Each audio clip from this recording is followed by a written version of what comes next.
Right? All right, so lever is a one-handed grab to my shoulder, the possibility of a punch coming at me. So I pin the hand, I step away, and I try to lock out the opponent's arm or hyperextend his arm. So I'm going to pin, hyperextend the arm, clear as I keep and maintain my cover, but this time I go to my hip, and then I snap that chop back. In the first one, in kimono grab, we don't break down to this thing here to my hip, because I want to kind of make that a fast chop, not so, yeah, it's, you know, it's fast, it's got to get there quicker.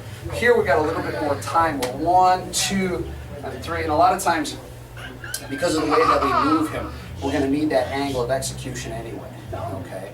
The B version, I pin, I come up to hyperextend the arm, I go to clear it, and again, it doesn't come off, so I kind of fold the arm. This is the actual technique lever, and then I kind of shuffle in and I drive that elbow.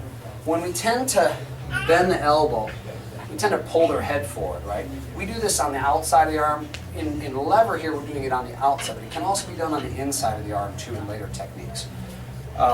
So the B version of that was to pin, lock, fold, and then kind of shuffle as you elbow. The C version, we pin the hand, we step back to hyperextend the arm. That's not working out. We try to clear the arm, that's not working out. So we're going to kind of continue our armpit basically over the wrist and then shuffle back with an elbow. There's a particular grab I'll have to show you that I want you to use when we pin the hand. So when we roll out, we get kind of a gooseneck on his wrist. Okay, I'll show you when we're done here so you can do it properly.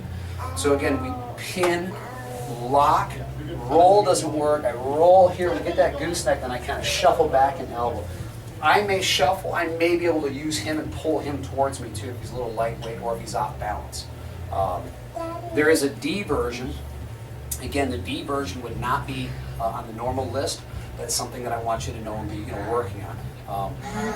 Instead of him actually grabbing my shoulder and me pinning and locking that hand, he's attempting to grab that shoulder. So I step in with my left. I smother and knock his approaching hand down.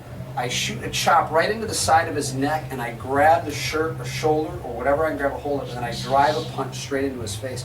So it's kind of a step and smother, chop, grab, and punch.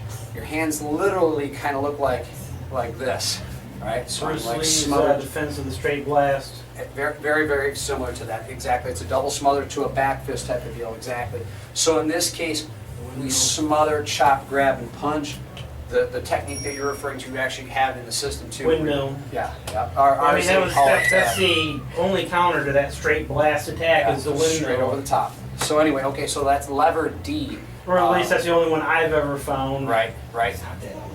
So anyway, so lever D is, again, opposite hand and foot, chop with the left, grab with the left, and then come back over the top with the right.